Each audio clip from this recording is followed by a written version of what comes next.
e drejta liria medjave dhe hyn tek katalogu i të drejtave të njeriut dhe lidhet direkt me lirinë e shprehjes, dy baza të themelit të demokracisë dhe respektimit të drejtave të njeriut. Rëndësia që kanë këto dy drejta për avokatin e popullit është etike për funksionin dhe mandatin e tij. Dhe qëllimi i takimit është me ashtu që është në agjendë me diskutu për sfidat, situatën, gjendjen e drejtave e lirisë e medjave në vend, sfidat dhe problemet që kërcënojnë lirinë e medjave, sigurinë e gazetarëve. Pastaj me reflektu pak në përmbajtjen që ka raporti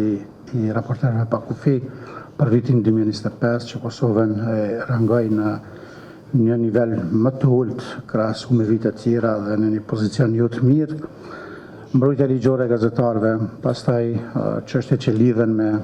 dezinformimin dhe keqinformimin, ndikimi i tyre në besimin publik, por natyrisht edhe për nivelin profesional të medjave sot, të ndërlidhur me respektimin e kodit etikës, mbrojtjen e të dhënave personale dhe privatësisë, sfidat dhe trupat vetërregulluese të medjave sa po ja dalin me i respektu dhe me i kontrollu e me i mbikëqyr krejt këto aspekte. Momentin kur raporterët pa kufi kanë publiku raportin për vitin 2025, po besoj që gjithë ne paraprakisht kemi pas opinionin tonë publik, reagimet publike lidhur me situatat që kanë ndodhur e që në një formë kanë cënu gazetarët, kanë cënu mediat, kanë cënu lirinë e medjave dhe lirinë e shprehjes. Dhe në këtë vazhd, institucioni i Avokatit të Popullit në raportin e publikuar për vitin 2024, veç kishte paralajmëruar, kishte parandije një situatë jo të volitshme, një terren jo të përshtatshëm për shkak të gjuhës polarizuese, linçuese, shpeshherë e drejtuar edhe kundër individëve, pra gazetarëve, zyrtarëve të medjave, por edhe në raport me vetë mediumet si tërësi, duke i rreshtu krah të keqes kujdestare për gjithçka që raportohej dhe kjo si tendencë me i hesht zërat kritik, me i hesht zërat që pasqyrojnë të vërtetën gjithmonë kur autoriteteve nuk u përshtatej një gjuhë e tillë ose një informim i tillë. Dhe raporterët pa kufi në raportin e tyre përveç e ranguan shumë ma ullë se vitet më hershme Kosovën, pra për 25 vende nëse zgaboj me ullët. Problematika ishte edhe tek pjesa që besoj është ma rëndësishme të 5 indikatorët MATS, dhe nëse i analizojmë këtë indikator, atëherë del që niveli më kritik i kontekstit të trajtuar ishte ndërhyrja politike në media dhe siguria e gazetarëve. Pra, përfshi këtu edhe tendencën me përkërcu situatën edhe në raport me legjislacionin, pra me ligjet që garantojnë lirinë e medjave,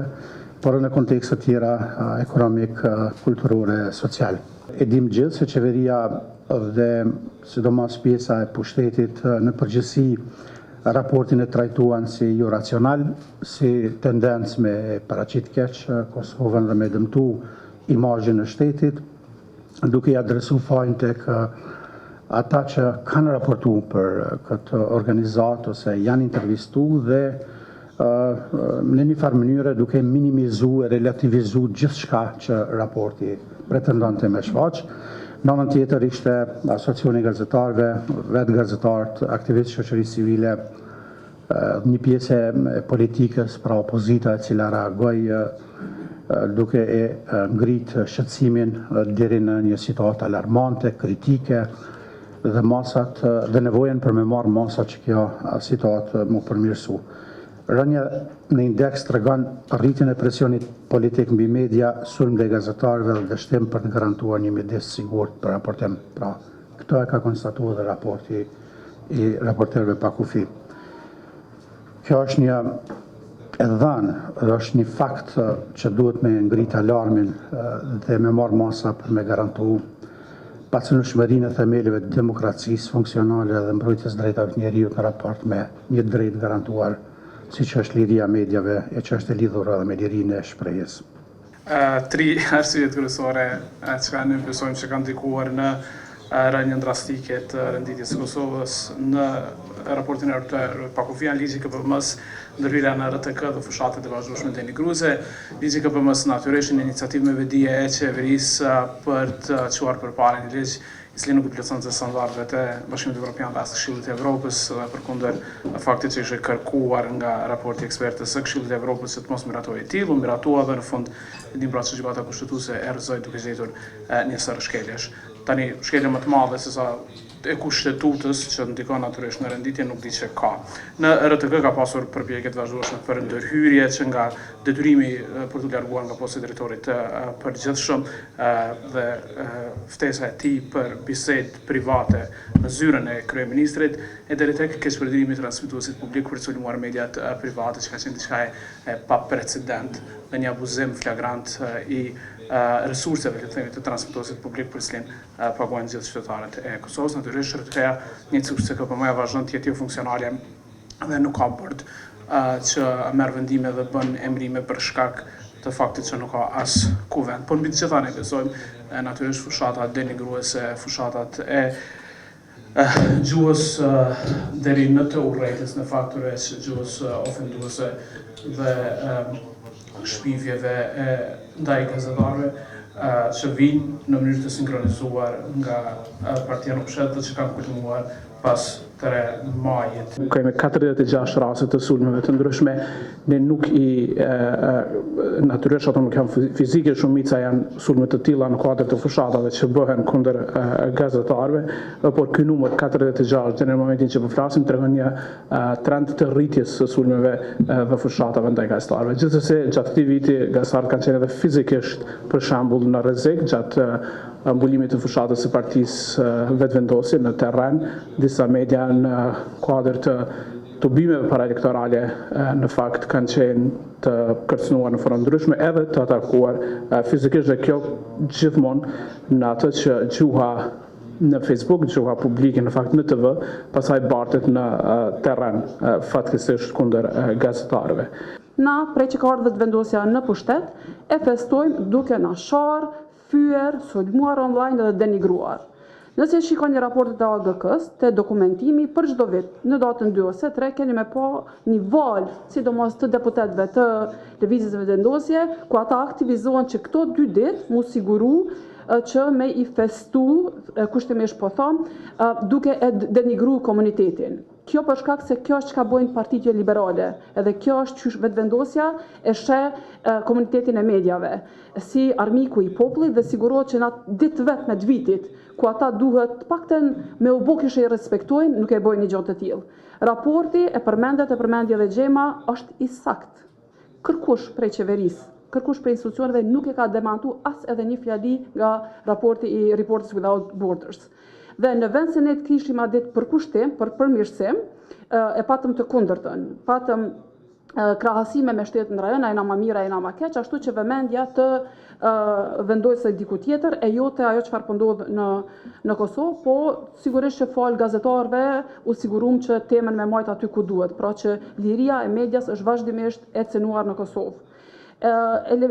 Sendi 3 shumë shkërtimisht që kisha pas qef me përmendje që është ma pozitive se sa që ka thash deri tash, është ka të bëjë me rolin e gjyqësorit. Për mua personalisht, sistemi gjyqësor është mbrojtësi ma i madh i lirisë së shtypit të medias dhe sigurisë së gazetarëve. Na i kemi të paktën 4-5 vendime, qoftë vendimi gjyqësor në rastin e gazetarit Nistenishit në Mitrovic, i cili është sulmuesi është dënu. Rasti i kamermanit të Insajderit, i cili është sulmu në veri, sulmuesi është dënu. Vendimin e Supremës lidhur me anulimin e ndryshimit ligjor që ka të bëjë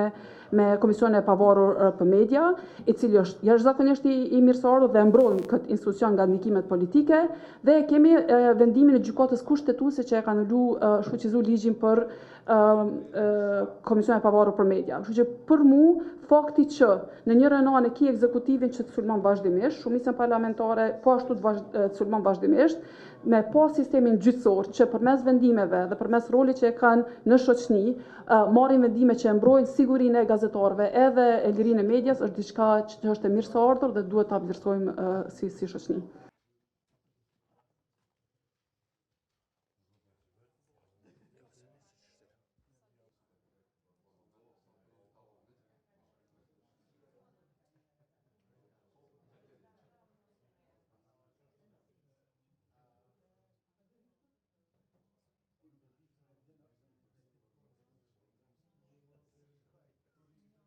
Kisha me thonë